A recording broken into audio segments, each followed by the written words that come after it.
Yes.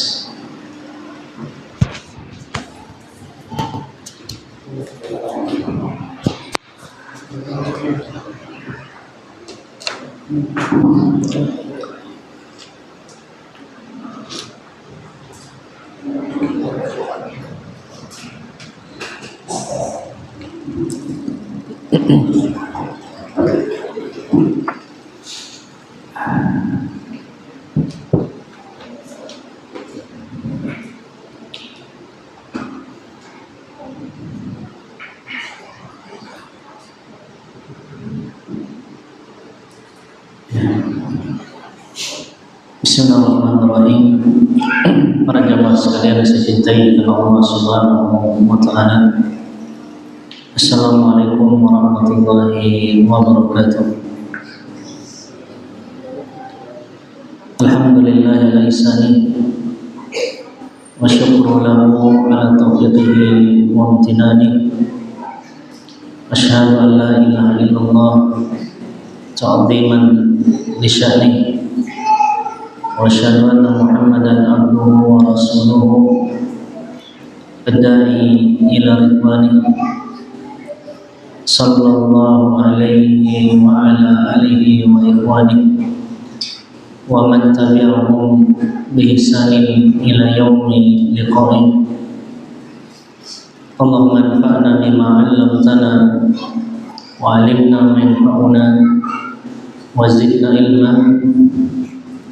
Allahumma ati nufusana taqwaha wa zakkiha anta khairu man zakkaha anta waliyuha anta maulaha.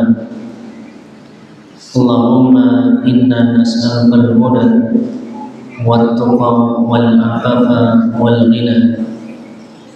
Rabbana la tuzigh qulubana ba'da idh hadaytana wa hab lana min ladunka rahmah innaka antal wahhab. Amma ba'd. Alhamdulillah, para jamaah sekalian saya cintai karena Allah Subhanahu wa taala. Tiada kata yang paling indah untuk kita aturkan pertama kali melainkan puji syukur kita kepada Allah Subhanahu wa taala, di mana Allah telah memberikan kepada kita begitu banyak kenikmatan dan karunia, terlebih kenikmatan yang berkaitan dengan hati kita berupa manis hidayah dari Allah Subhanahu wa taala. Salawat beriring salam semoga tercurah limpahkan kepada suri tauladan yang mulia Nabi Allah Muhammad sallallahu alaihi wasallam beserta keluarga beliau, para sahabat beliau, para tabi'in, tabi'ut tabi'in, dan orang-orang yang senantiasa mengikuti sunnah beliau hingga hari kiamat kelak. Para jamaah yang saya cintai karena Allah, alhamdulillah kita kembali bersua di majelis yang mulia ini untuk melanjutkan pelajaran kita dari pembahasan silsilah perusak hati yang pertama, yaitu bermegah-megahan.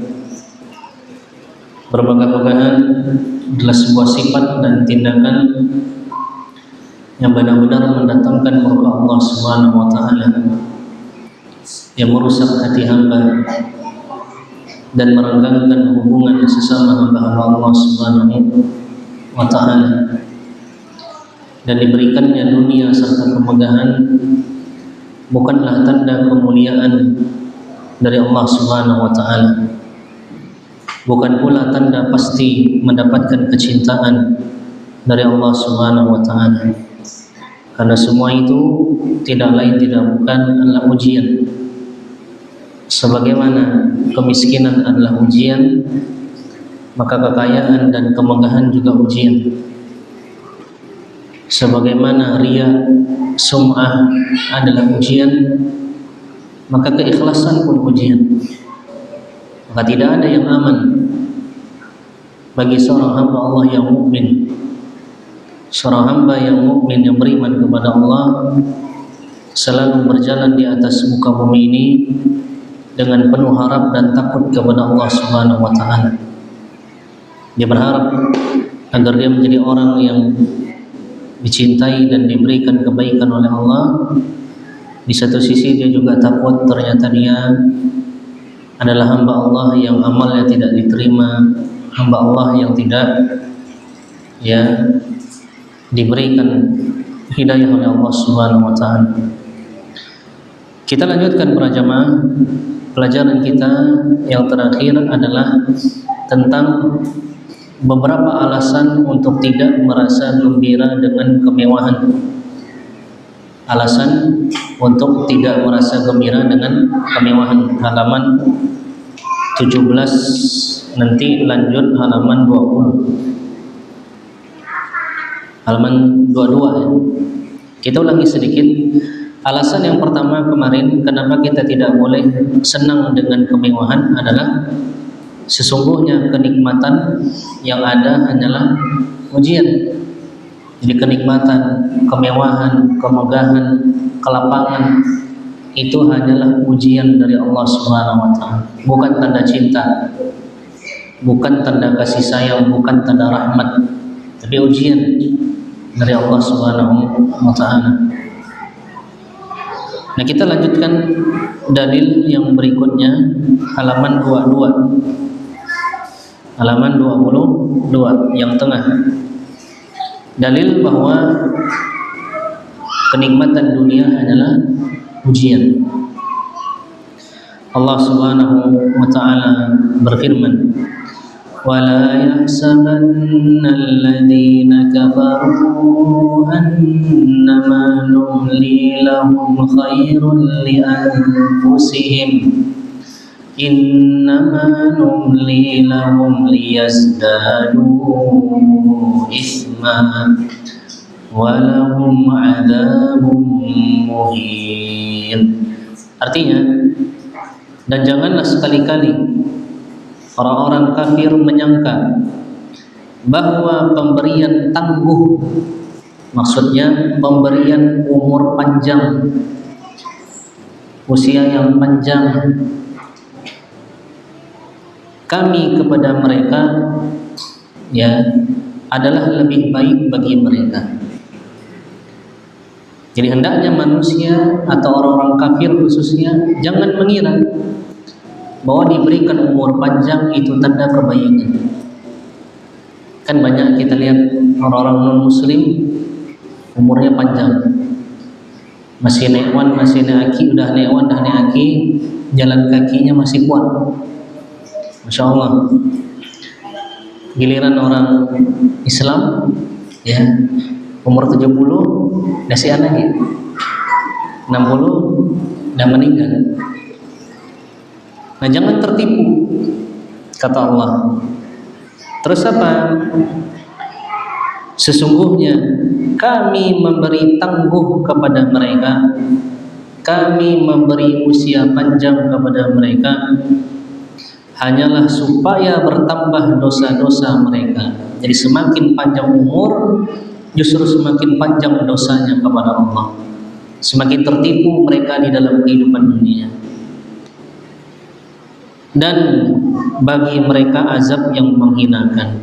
Nah, semakin panjang umur, semakin berbuat dosa. Namanya apa ini? Istidraj. Diberikan umur yang panjang, tapi untuk bermaksiat kepada Allah Subhanahu wa taala. Jemaah, apakah bencana di Aceh tidak cukup sebagai penegur? Apakah wafatnya orang-orang yang dahulu hadir di tengah-tengah kita masih belum cukup untuk mengingatkan kita? Apakah silih bergantinya Ramadan pun tidak mengetuk pintu hati kita? Maka jangan sampai jemaah kita sadar ketika kita sudah masuk di dalam kuburan, maka tidak ada lagi manfaatnya kesadaran setelah kematian. Karena taubat hanya Allah terima sampai menjelang matahari terbit dari barat dan sampai sebelum nafas di kerongkongan. Maka selagi ada waktu bertaubat. kepada Allah Subhanahu wa ta'ala. Kemudian dalil berikutnya yang menunjukkan bahwa kenikmatan dunia hanyalah ujian. Allah Subhanahu wa ta'ala berfirman, "Fadarni wa man yukadzibu bihadzal hadits sanastadrijuhum min haitsu la ya'lamun wa umli lahum inna kaidi matin." Artinya, maka serahkanlah wahai Muhammad kepadaku urusan orang-orang yang mendustakan perkataan ini, Al-Quran. Maksudnya, wahai Muhammad, urusan orang-orang kafir yang tidak menyukai dakwahmu, perkara tentang orang-orang kafir yang menentang agamamu dan pengikutmu, biar aku yang mengurusnya, biar Allah Subhanahu wa ta'ala yang mengurusnya. Maka jemaah, ini hiburan bagi kita bahwa kita tidak bisa memberikan hidayah kepada siapa yang kita cintai, sebagaimana firman Allah, innaka la tahdi man ahbabta walakinallaha yahdi man yasha. Sesungguhnya engkau wahai Muhammad tidak bisa memberikan hidayah kepada orang yang kau cintai, akan tetapi Allah lah yang memberikan hidayah kepada siapa yang dikehendaki. Maka keislaman seseorang bukanlah kita dan urusan kita. Panjangnya kebencian mereka kepada Islam dan kaum muslimin pun kita serahkan kepada Allah Subhanahu wa ta'ala.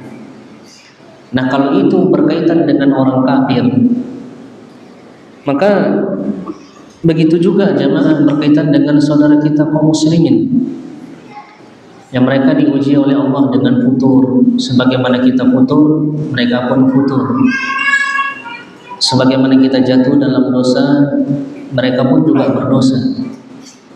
Kadang jemaah persaudaraan ini merenggang, ukhuwah ini menjadi hambar ketika kita memaksakan kesempurnaan pada orang lain, tapi kita tidak mengaca pada diri kita. Maka yang ada kebencian terhadap teman-teman kita yang semakin hari semakin menjauh. Ketidaksukaan kita ketika melihat teman-teman kita sedang diuji dengan lemahnya iman.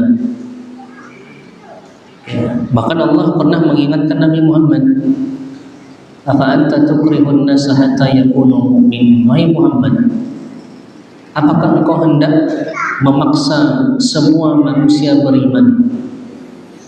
Tidak bisa, wahai Muhammad. Jadi kita tetap berdakwah, tetap berusaha istiqamah, tapi kita tidak bisa paksakan hidayah. Serahkan kepada Allah Subhanahu wa ta'ala. Kasihan jemaah, terkadang subhanallah, sebagian kaum muslimin dan khususnya mungkin teman-teman kita yang dulu sepengajian, semajelis, kemudian futur, kalau setiap kali kita singgung, setiap kali kita hardik, setiap kali berjumpa dengannya, kita bermasa muka dengannya, kasihan. Islam tidak mengajarkan kita seperti itu. Islam adalah agama rahmatan lil alamin. Nabi Muhammad dibenci bukan karena akhlak beliau, tapi beliau dibenci karena murninya akidah beliau kepada Allah. Itu yang membuat orang-orang musyrik benci, bukan akhlaknya. Kalau kita ini dibenci, sudahlah karena permasalahan akidah, masalah manhaj, orang-orang tidak suka. Masalah akhlak juga, orang-orang membenci kita. Ya, maka jangan sampai seperti itu. Subhanallah. Saya sedikit ceritanya, Maya. Saya punya kenalan salah satu ya teman kita juga, ya, bukan dari Singkawang. Beliau itu dulu kalau ikut kajian paling depan. Udah lama menghilang. Saya pun rindu juga dengan beliau. Lama tak bertemu, akhirnya bertemu. Tiba-tiba datang curhat masalah rumah tangga. Penampilannya udah beda. Yang dulunya jenggotan, sekarang jenggotnya hilang. Ya. Kemudian rokokan, ya, isbah, musikan, amburadul pokoknya. Tapi yang bikin terharu jemaah, setiap kali ketemu di luarnya, beliau dengan penuh bangga dan penuh cinta, ya, beliau tidak malu ngomong sama teman-temannya, ini ustadz saya, ya, ini ustadz saya, katanya. Yang bikin kita bahagia adalah jemaah, ketika hamba-hamba Allah Subhanahu wa taala mereka lemah imannya, tapi ternyata mereka tidak menjauhi kita. Maka itu yang harus kita perlu jaga. Jangan sampai orang lemah imannya karena dosa mereka, ditambah lemah iman mereka karena sebab buruknya akhlak kita. Ya. Jadi serahkan para jemaah urusan orang-orang yang jauh dari hidayah itu, serahkan kepada Allah Subhanahu wa taala. Kemudian apa? Kata Allah, kita lanjutkan ayatnya. Kata Allah, nanti kami akan menarik mereka dengan berangsur-angsur ke arah kebinasaan. Nah tadi dalam konteks ayatnya, sanastadrijuhum, kami akan menarik mereka berangsur-angsur, itulah namanya istidraj.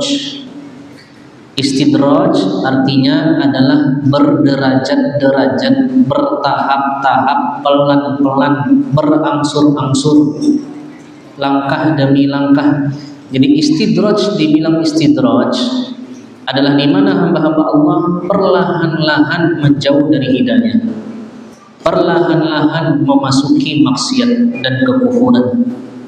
Itulah namanya istidraj, perlahan-lahan jauh dari Allah. Dan lihat dahsyatnya fitnah syaitan, dahsyatnya tipu daya syaitan. Mereka tidak menyesatkan kita dengan sekali sesat, akan tetapi mereka menyesatkan kita tahap demi tahap.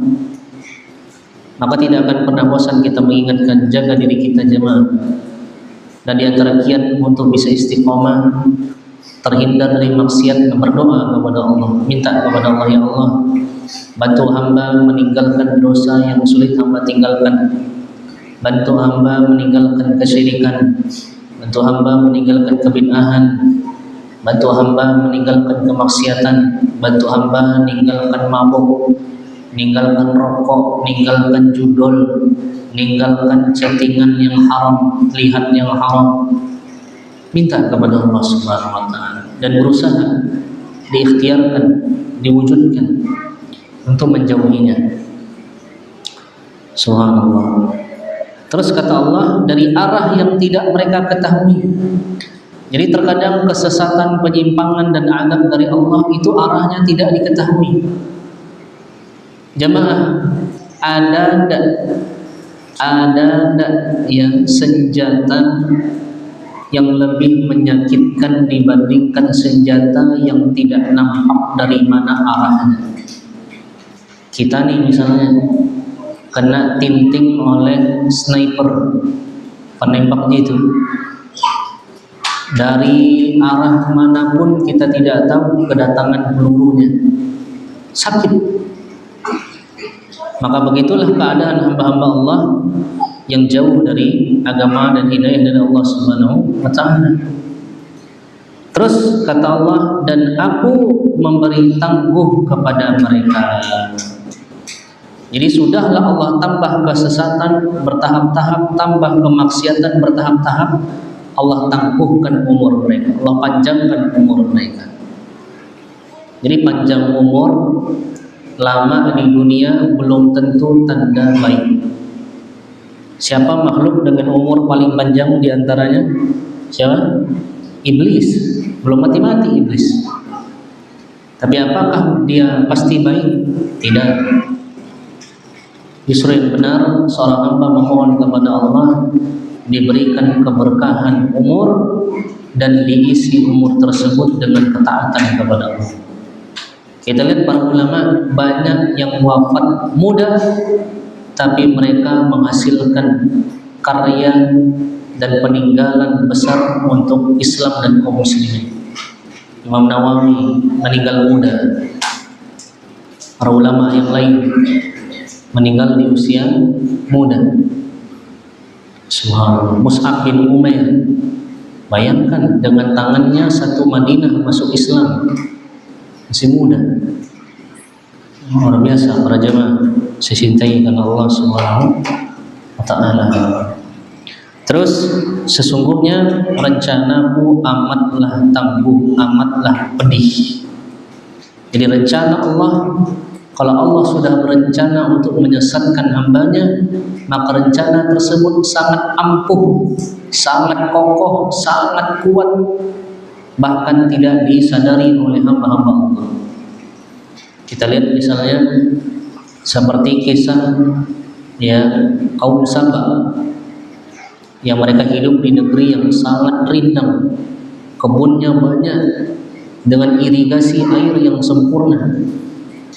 Mereka disiksa dengan banjir bandang, sebabnya lewat tikus yang menggigit kayu-kayu tanggul yang menahan waduk mereka. Jebol, hancur satu negeri cuma lewat tikus. Subhanallah.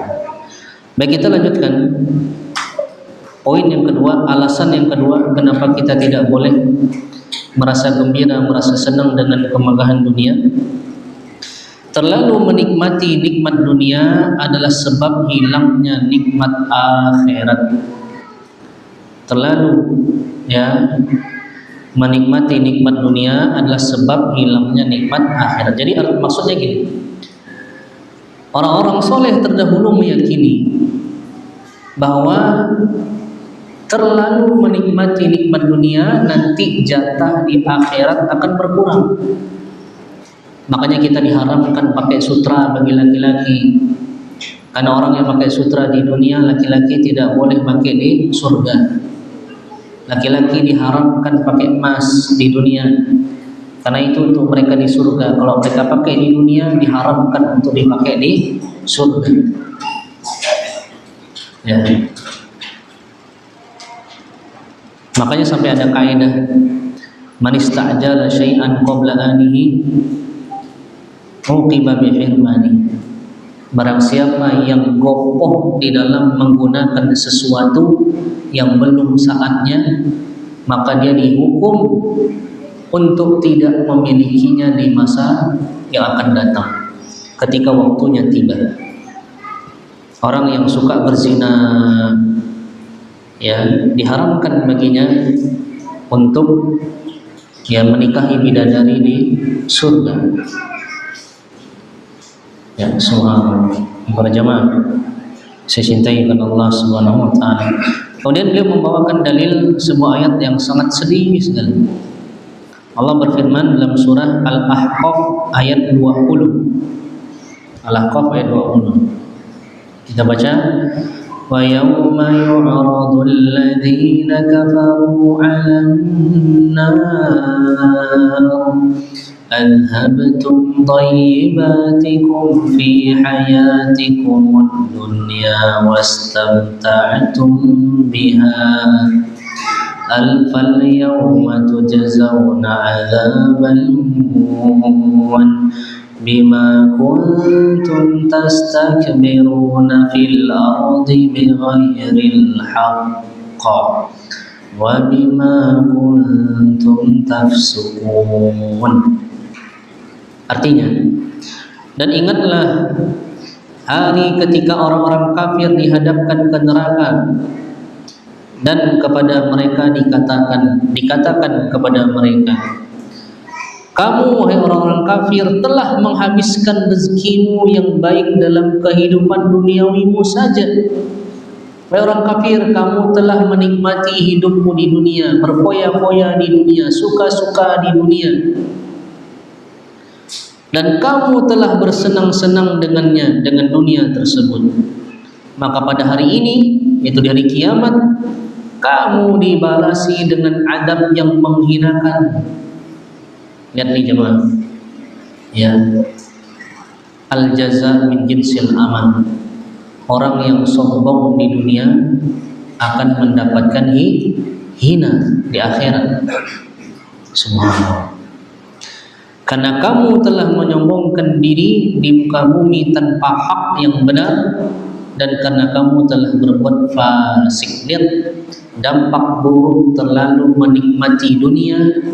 Apa? Satu, melahirkan kesombongan. Kedua, membuat hamba tersebut fasik. Dan sering seperti itu.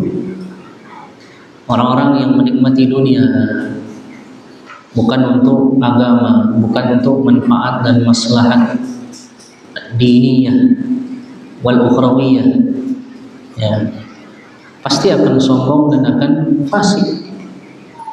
Sulit ketika orang diuji dengan harta tidak sombong itu sulit. Makanya orang-orang kaya dari kalangan kaum muslimin yang tawadhu, yang mereka ikhlas kepada Allah, yang mereka tulus dan jujur kepada Allah adalah orang-orang yang hebat. Orang yang hebat. Abu Bakar orang yang hebat. Utsman bin Affan orang yang hebat. Abdurrahman bin Auf orang yang hebat. Umar bin Abdul Aziz orang yang hebat. Abdullah bin Mubarak orang yang hebat, orang-orang kaya. Tapi dunia hanya sebatas di tangan mereka. Mereka infakkan semuanya di jalan Allah Subhanahu wa ta'ala. Kita lihat nih di ayat ini. Jadi Allah mengancam bahwa orang-orang kafir yang menghabiskan kebaikan di dunia, ya, akan mendapatkan azab, akan mendapatkan kehinaan. Terus kita lihat nih jemaah, bagaimana tafsir yang dibawakan para ulama dan kisah-kisah salaf terkait dengan hal ini. Berkata Abu Mijlaz rahimahullah, sungguh manusia akan menghabiskan kebaikan-kebaikan rezeki yang dahulu mereka miliki di dunia. Maka dikatakan kepada mereka, kamu telah menghabiskan rezeki yang baik untuk kehidupan duniawimu, dan kamu telah bersenang-senang menikmatinya. Kita lihat, kita jadikan pelajaran musibah di Aceh dan Sumatera. Apa artinya kekayaan? Habis, disapu bersih.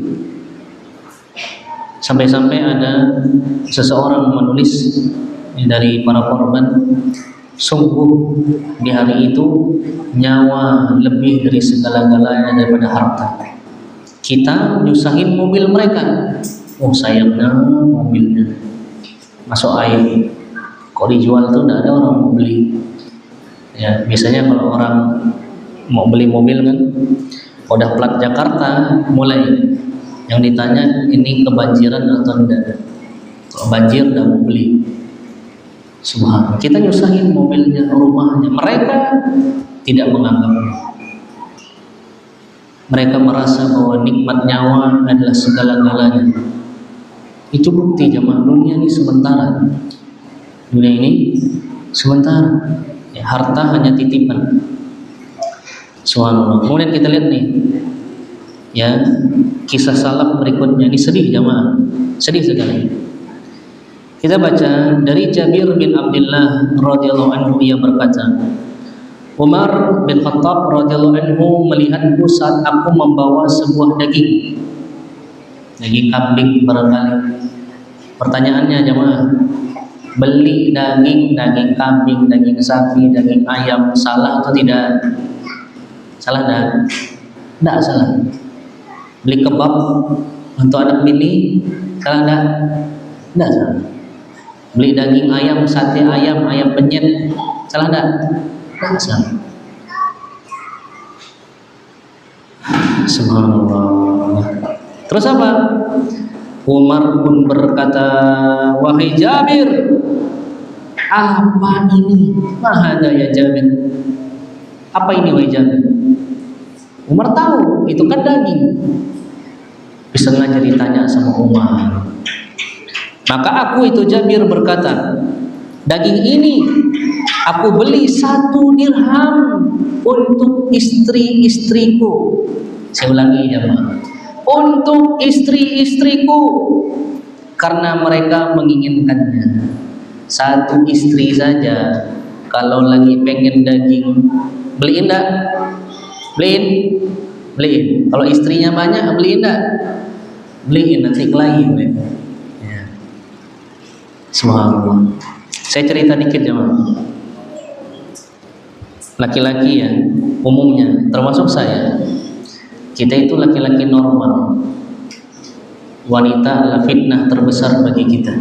Bahkan kemarin pas minta nasihat sama Ustadz kita ya, guru kita, mudir kita waktu itu Ustadz Zaid Susanto, saya minta nasihat sama beliau, Ustadz, perkara penting apa yang harus terus ditanam dan diajarkan? Ikhlas, kata beliau.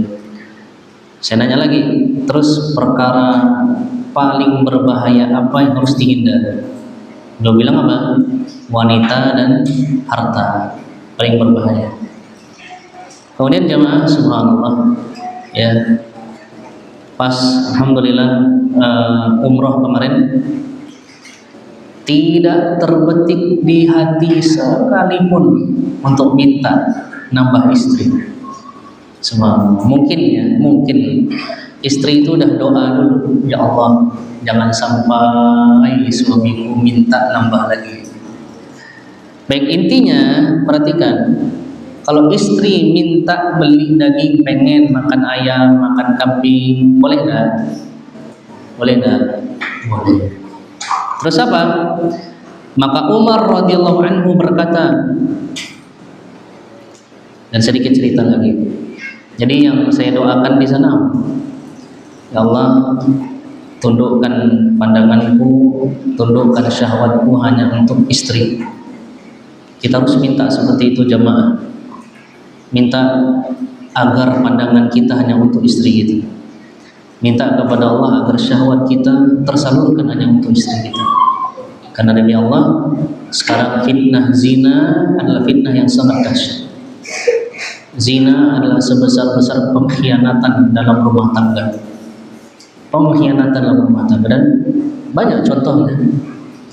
Para artis, bahkan terkadang ustadz pun jatuh ke dalamnya, minta sama Allah. Ya. Yang sering-sering kita jalan-jalan keluar, ingat ada amanah, cinta harus dijaga, ya, tundukkan pandangan.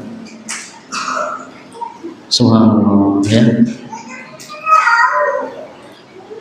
Kemudian apa? Maka Umar berkata, tidakkah atau tidaklah salah seorang kalian menginginkan sesuatu melainkan ia segera membuatnya. Maksudnya, kenapa kalian ingin? Setiap kalian ingin pasti harus dapat. Setiap kalian ingin pasti harus kalian buat. Setiap kalian ingin pasti harus beli. Kenapa? Kenapa harus seperti itu? Setiap ingin beli, setiap ingin harus dapat. Ini juga, saat ini juga harus dapat. Lagi kepengen bakso, harus beli bakso. Tidak bisa beli sate, tidak bisa. Tetap balik-balik sambil merajuk.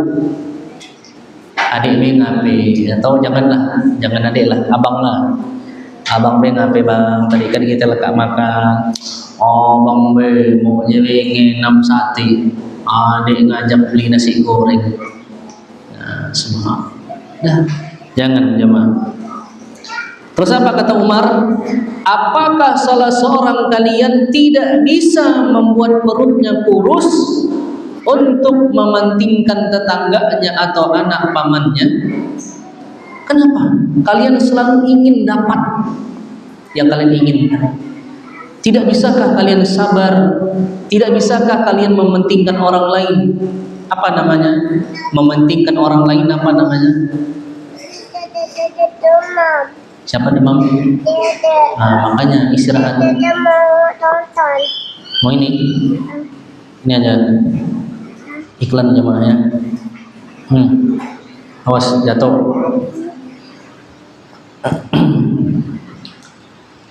Kata beliau, kenapa kalian tidak bisa mendahulukan orang lain? Apa istilahnya mendahulukan orang? Masih ingat? Mendahulukan orang, apa namanya? Isar. Apa namanya? Isar. Ingat-ingat tuh sifat mulia dalam perkara dunia, tapi dalam perkara agama dan akhirat tidak boleh isar. Pak, maju sop depan. Tidak boleh. Tidak boleh. Sop depan harus lomba. Tapi dalam perkara dunia sangat dianjurkan isar. Sifatnya siapa ini? Sahabat Ansor. Wa yu'thiruna ala anfusihim walau kana bihim khasasah. Mereka mendahulukan sahabat Muhajirin, padahal sahabat Ansor itu mereka lebih butuh, sama-sama susah. Subhanallah. Ya, ini jamaah. Umar negur, kenapa setiap ingin harus dapat?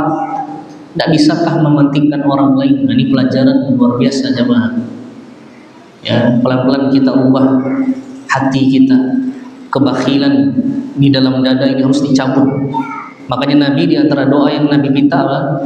Allahumma inni a'udzubika minal hammi wal huzni, ya, wal ajzi wal kasali wal jubni wal bukhli wal wadhalati dain wa ghalabatir rijal. Ya Allah, sesungguhnya aku berlindung kepadamu dari kesedihan, kegalauan, dari kelemahan dan kemalasan, dari pengecut dan bakhil, pelit, dan dari hutang serta dari dikuasai orang. Ya, harus kita hilangkan. Terus apa kata Umar? Kemana perginya ayat ini? Subhanallah. Kita kehilangan kawan-kawan yang menasihati kita seperti ini, plus dia lebih dulu mengamalkannya. Kadang jamaah, subhanallah, ya, yang buat orang itu menolak nasihat kita bukan karena nasihatnya sebenarnya, tapi mereka melihat kita pun sama tak beri. Kalau kata orang Pontianak, sama tak buat, sama tak beri. Kau ingatkan orang, tapi kau lebih dulu melanggarnya. Maka tanamkan jemaah, sebelum kita jadi orang yang nasih, pemberi nasihat kepada orang lain, jadilah terlebih dahulu pemberi nasihat kepada diri sendiri.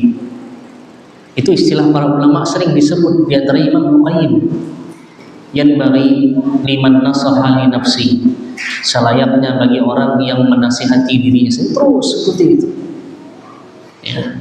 Nah, kita kehilangan orang-orang seperti ini. Dia mengingatkan kemana perginya ayat ini, dan dia benar-benar contoh yang baik. Kalau kita zaman sekarang kan, kau kena ingatkan, akhi, bukti, kok kamu seperti ini, kemana perginya ayat ini? Sudah nak bawa dalil, tahu, aku dah lama dah belajar, sudah nak berdalil, belajar belum ya? Gitu kadang jawaban. Dan saya pernah seumur hidup saya pernah mendengarkan kalimat seperti ini. Saya kira tidak pernah terjadi. Zaman mondok ada kawan itu nakal, ya. Tapi semoga Allah memberikan beliau taufik selalu. Baik dia, sama yang lain nakal, sama kita suka deh. Masya Allah. Beliau bilang sama kawan yang ingatkan beliau, ya akhi, ana lebih lama ngaji dari antum tahu Allah. Singkat ceritanya beliau ini dikeluarkan dari pondok. Ya, ini kita seperti itu. Dalam hati iya, tapi di luar iya, tapi dalam hati memberontak. Kau sampai nak beri nasihat dan layak kau ini. Subhanallah, ya. Kata Umar, kemana perginya ayat ini? Nah, dibacalah ayat yang tadi. Kamu telah menghabiskan rezeki yang baik untuk kehidupan duniawimu saja. Jamaah, ini cuma perkara beli daging 1 dirham, bukan tentang beli motor, bukan tentang beli mobil, bukan tentang beli pakaian, beli HP, ya 20 Pro Max, ya, ya, kemudian S misalnya S100. Semuanya ini cuma perkara daging pun diingatkan sama Umar. Gimana dengan yang lebih dari itu? Maka ini nasihat untuk kita jemaah. Ini nasihat. Ya, bukan berarti tidak boleh. Tapi ingat, jangan sampai hati kita itu condong kepada dunia. Ya, maka jemaah dalam kehidupan dunia ini, ya, apa yang kita luangkan harus melahirkan dua hal. Dalam kehidupan dunia ini, apa yang kita luangkan, entah itu waktu atau harta, harus melahirkan dua hal. Pertama, manfaat duniawi. Ada manfaat tidak bagi dunia kita? Produktif tidak ini? Menghasilkan tidak?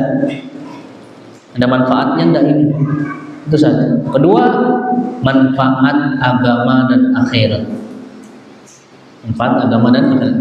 Nah, kalau sesuatu yang kita luangkan, entah itu waktu atau harta, ternyata tidak melahirkan dua manfaat ini, berarti itu sia-sia. Itu sia-sia. Makanya beli kopi, pastikan ketika beli kopi itu ada manfaatnya. Jemaah, saya dulu tidak pengopi. Kalau beli kopi langsung sesak dada. Sekarang hampir tiap hari, tiap pagi beli kopi. Dan alasannya ada, biar tidak ngantuk. Ya. Masya Allah. Kalau memang lagi tidak kemana-mana, tidak ada aktivitas kemana-mana, tidak usah beli kopi. Tahan. Seperti itu kita jemaah.